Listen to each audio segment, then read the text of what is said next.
Hello again, very good evening. Welcome to our live show on a Thursday evening. Football still dominates. We will try and incorporate some other sports as the summer goes along, but there's so much to reflect on and talk about, not least about Rotherham United. And we've had some Miller's guests here. Paul Warne just 2 or 3 weeks ago. Richard Wood's been in a couple of times. Matt Hamshaw as well. So this show is absolutely delighted that Rotherham United are going back to Wembley in the League One playoff final. And both my guests this evening were at the New York Stadium last night to witness Rotherham United's triumph over Scunthorpe United. But of course, the two guests, they embrace many other clubs as well. Chris Morgan, the second time, Chris, that I've seen you today. Rob Staton, as people will never have seen him before, possibly. He's with me. I was worried about my haircut, folks. You know, I was sheared. But I think you should go. I think you should go for one of these, Alan. Yeah, possibly. I think you and Jonathan Buchan should go for it. Yeah, the time is right to take all the grey hairs away. Chris, you've got the finest head of hair in the studio this evening, despite all the many times that you've headed the ball, which is a great deal more than either Rob or I have headed the ball. I can tell you that must be the secret. I think I'm only just clinging on to it. I think it's you're clinging on very well, mate. Very well indeed. Yeah. Second time today that we've conversed. We were both at the Tankersley Manor Hotel earlier. Barnsley FC. Now, in case you're unaware of this, and I think it'll have broader appeal than just Barnsley, documentary film celebrating the year of 1997 when Barnsley got promoted historically to the Premier League, and the events of '98 in the Premier League. And you were there being interviewed this morning about your part, and I was there to give a few reflections from the press box. So it was really enjoyable. I really can't wait to see this film. It should be great, shouldn't it? There were a lot of memories. A lot of memories came back this morning, and saw some footage that obviously I've not seen for years and years. So yeah, it was. It's just always good talking about football and catching up. Of course, you were at Barnsley from 1996 to 2003. You made your debut in the Premier League. All downhill since then, eh? You went back there, though. Rob from BBC Radio Sheffield. Rotherham United, first of all. We're going to talk about both the Sheffield clubs. You know, one of them, it's all sweetness and light there at the minute. The other one, there's been a few dark clouds on the horizon, which hopefully will get pushed away very shortly. But Rotherham, first of all, deservedly at Wembley for you? Yeah, I think so. I mean, where Rotherham were a year ago, Alan, they were a mess, and that was not anything to do with Paul Warne. I mean, he took over a situation where Kenny Jackett was there for 5 games and then walked out on the club. From that point onwards, the squad building under Alan Stubbs wasn't good enough. It was an impossible task, really. Warne's had to completely change the culture at Rotherham. He's brought in some good characters. They've kind of got a team character there, similar to what they had under Ronnie Moore back in the day. And yeah, I think they do deserve to be there. I think they were better than Scunthorpe over the course of the season, beat them twice in the league and beat them a 3rd time last night as well. And they've got every chance of getting back into the Championship at the first attempt. Yeah, with Kenny Jackett among the managers there and so many in quick succession, it was going to be a tall order for whoever replaced him. And Paul Warne was there with the poison chalice of having been to be the man who presided over relegation. But he always talks about the people and the fact that he likes the players in the dressing room. I mean, it's not necessarily vital that you like players as long as they do the job, but he places a big emphasis, Chris, on people that he likes, people that he can trust. Yeah, I think you can see, you know, he spent a lot of time as a player with Ronnie, and I think you can, you know, he draws on his experiences from being in that type of group, and I've seen quite a bit of him this year, particularly, you know, since I got the sack at Port Vale in October.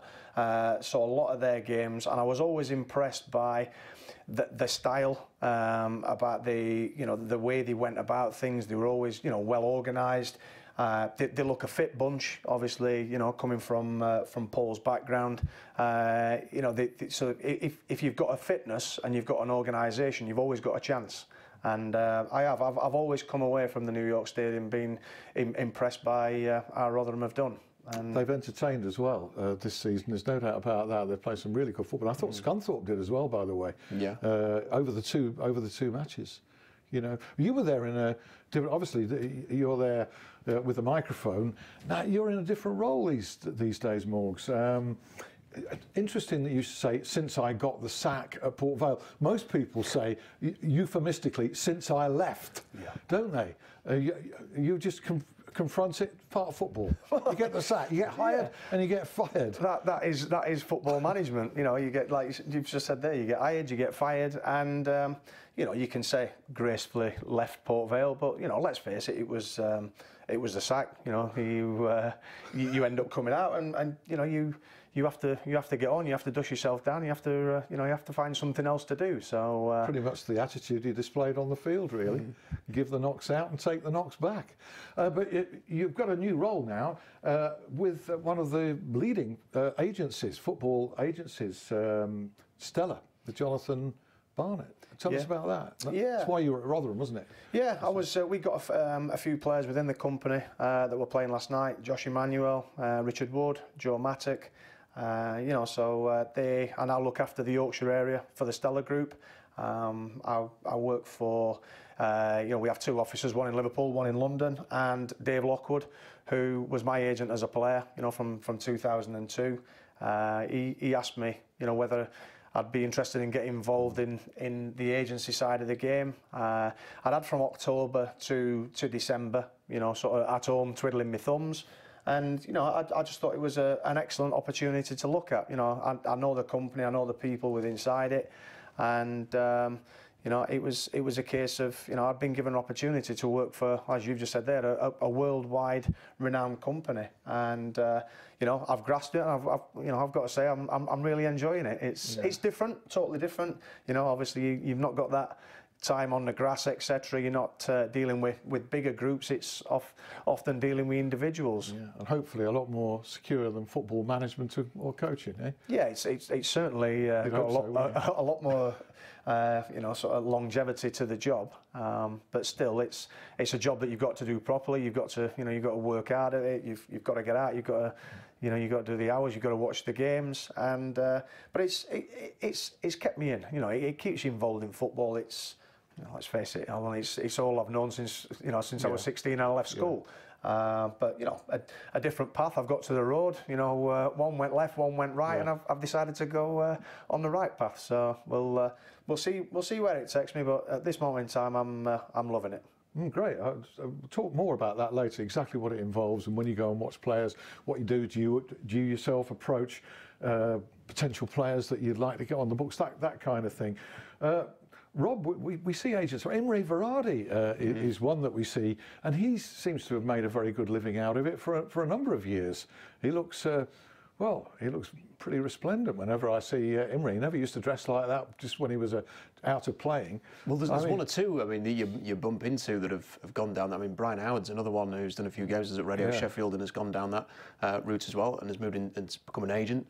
And yes, you see a lot of familiar faces who are at games, who you've either worked with before because they've been a manager at the clubs, or they've been a player that you've known, and then you see them at a game and you ask them why they're there, and they're doing something similar to Chris is doing now. Or they're scouting. You know, you see people popping up all the time. Sartorial was the word I was looking for, not resplendent for Imre Varadi. Sheffield United, your former club now, you'll obviously keep close eye. In fact, twice caretaker manager at Bramall Lane. That long career as a player and a captain, 2003 to 2012. What have you made of these 2 seasons under Chris Wilder? Well, let's face it, they've done fantastic. I think from the minute that Chris walked through the door, you know, I think the start of the previous season, I think, you know, I think it was the first one to admit that, you know, they didn't get off to a great start. And you know, I've actually had the opportunity to ask Chris about the change of formation. You know, I think when he first came in, he played with a back 4.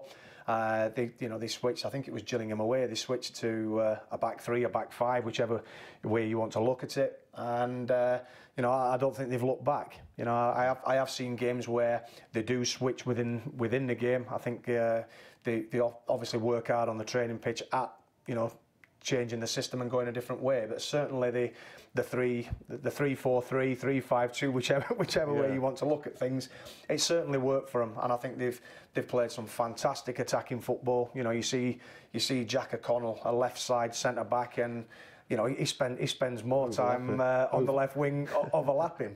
So, you know, certainly they've entertained. He overlaps the wing back. I mean, it's crazy. Yeah. Well, it's not crazy because it's working. It has, yeah. It's worked great for him. And, you know, the promotion last year. And then, you know, as often you see, I think they've took it on, and you know, they've had a real good go this season, and you know, it was only after sort of Christmas where, you know, they've sort of tailed away a bit, but even then, you know, towards the end of the season, they were still in touching distance and still could have made the playoffs. And you know, I think if they'd have done that, it would have been you know, a great achievement by Chris, Alan, you know, the staff, and certainly the players. Talk in a moment about another of former Sheffield United manager, Neil Warnock, a certain video that I'm sure most of you out there have seen. I had a look at it again today for about the 1000th time, and I'm going to see there's a sequel to this which isn't on the Warnock rant following a game against Wolves in 2004. We'll leave you waiting for that for a minute. Well, we just talk about the future, the politics of Sheffield United. I don't know how much you know about it, understand about it. You'll have heard what Chris said about his future and that there might be a doubt about it recently. What was your feeling about that? Well, I'll ask Rob about that in a minute as well. I think the feeling about it is you know, they've got the club moving in the right direction. I think it's vitally important that whatever problems they've got at board level, you know, I'm sure Kevin and the Prince will nail it out, because the last thing that they'll want is attention from other clubs trying to take Chris. You know, Chris's stock's going to be sky high. You know, he's done a fantastic job. You know, not just over the last 2 years at Sheffield United. You know, if you go back, you know, Northampton, Oxford. You know, so he's a manager that's doing the right things. You know, and other clubs are going to be looking at him. Well, so one definitely isn't. Yeah, that Sunderland yeah. have been waiting on the result of this strife, this civil war between the two owners. Prince Abdullah and Kevin McCabe. Although I must say, my impression is I'm far more optimistic. In fact, I'm verging on confident now that something will be thrashed out. What's your feeling on that, Rob? Hearing the same things, that it's a lot more positive than it was a couple of weeks ago. There was a genuine fear, I think, not so long ago, that Chris Wilder would go to Sunderland. You know, people within the game were almost talking about it being a done deal type of situation, and it required the two parties to come together, Kevin McCabe and the Prince, and you know, this is going to drag on for a long time in terms of who actually ends up owning the club, if it's going to go that way. Could take many months, but in the meantime they needed to find a solution that would keep Chris Wilder at the club, because whoever owns the club needs Chris there, and it's in their interest to have Chris Wilder as the manager. Both of them. By the sounds of things, and from despite the fact this has been going on behind the scenes, I think when the two of them get together in person, they actually get on all right. So I think maybe coming together and meeting in person has been the best thing. There was some doubt a few weeks ago whether it would actually even happen, and that needed to happen. It has happened now. Yeah. And I think they've come to some kind of an agreement on a budget, which hopefully will be exactly what Chris needs. Now he can start to plan, which is all he wants to do, is just be able to plan the summer. You know, if he's got millions to spend, great, you can go and identify targets. If he's got a smaller budget, he can go and identify targets to fit that kind of budget. That's kind of the situation he wants. And fingers crossed that, you know, next week this is all finally done and dusted, and that he can crack on with the job and Sunderland can look elsewhere. But until that Sunderland job is filled, you want to see that filled, because then you'll know, if there's not an announcement at Sheffield United, that everything's moving on. Yeah, I'm sure in the background there's been a new contract, and I think it's been there for a while. But my gut feeling on that is that Chris Wilder's resisted any talks on that, because of the political instability of the club. And why commit yourself and nail yourself down when you're not sure about the joint commitment of the ownership? Whereas if they have sorted it out, that might be one of the factors that are being considered. Certainly, one of the things I heard, unconfirmed, is that the Prince and Kevin McCabe actually met a week ago in London.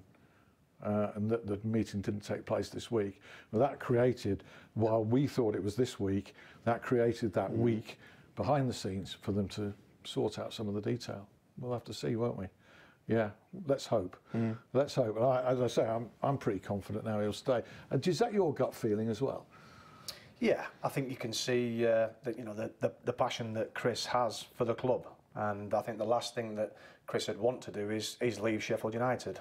But he knows, you know, better than anybody that if the rumblings are not sorted above, and things aren't sorted, and he can't sort his squad out come the start of the season, if the club don't get off to a good start and results aren't good, it'll be Chris, unfortunately, that takes it in the neck, and he knows that, and he's not daft, and that's why he said what he said over the past few weeks. He wants that sorting. He wants to get on with getting transfers in because he's ambitious. He wants to kick on again. He's took the club to this stage, and he's seen what the Championship's all about. He knows what he needs. He knows what he needs within his squad to make the squad better, and that's what he wants to do. Where do you think? It's nitpicking in a way because virtually every regular player did the job during the season. But where would you look to maybe strengthen it? Any ideas on that? I think it's a difficult one, really, because like you said there, I mean, you look straight away at the top end of the pitch. But then you can argue that Billy and Leon back in the Championship have both scored goals. 19 and 14, I think. Yeah, was it? So that's a real good return for two strikers. For one to get 19, one get 14. But if they didn't, who did? That was a. Have they weighed in with enough goals from midfield? Have the centre halves come up for corners and got enough goals? So I think it's always easy to look at the top end of the pitch. I think Chris has, alluded to, missed chances, vital times in games. So I think reading between the lines, I think if there is anywhere, if there is going to be some money to spend, I think he'd, like most managers and most clubs at this stage, you can ask, what are you after? And everybody wants wingers with pace and strikers that score goals. Yeah, absolutely. Yeah. And then the most expensive. And the least available, aren't they? Correct. And the scarcer. Where on the scale of, good football's a misleading term sometimes because there's different ways of skinning a cat, But the football has been excellent to watch, as it was during times when you were there. You look at 2003, 2004, some great stuff. How highly do you rate the kind of entertainment that Sheffield United have provided under Neil Warnock, would you say? I think they've played probably a better attacking style of football than the club has for many a year, and that's not a criticism to other managers before. I think I go back to probably when I worked with Nigel Clough there. We got to the playoffs. We got to two semi-finals, FA Cup, League Cup. So again, different style, different way, but. Without securing promotion from League One, the fans still had, football to go and watch and to be happy. You can't get to an FA Cup semi-final, a League Cup semi-final, and then the playoff semi-finals and not play well. And not play well. Yeah. But it is styles, But I think sometimes clubs have got to be careful about. I think everybody now wants to.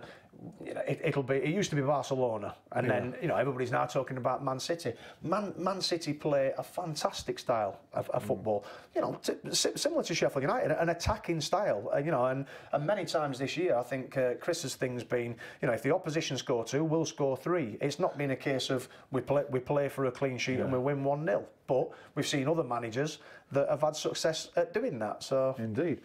Sheffield Wednesday chat to come in part 2. This guy's reaction to the Neil Warnock rant. We'll talk about Chesterfield and Martin Allen. Any thoughts you've got there? Because of course you've experience of being in the management at Chesterfield with Danny Wilson. Barnsley, I'm confused about what's going on there. That's all in part 2. A minute left.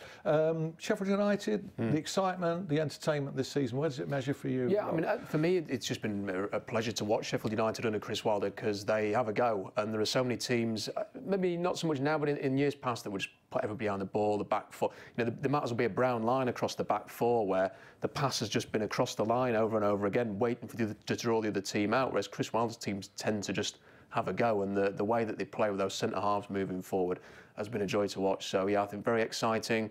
They won a lot of games and proved a point in the Championship, and fingers crossed that Chris is going to have the money now to take the team on and take it to the next step. Because he's a guy that is proven he doesn't need an absolute fortune. He can make a lot out of a relative little. It'd be nice if he could have just a small fortune, though, just to be able to take it on to that next step. Because there's teams in the Championship next year who are going to spend a lot of money. Yeah, 10 million for one player is not uncommon. What could he do with 10 million for 2 or 3? Hey?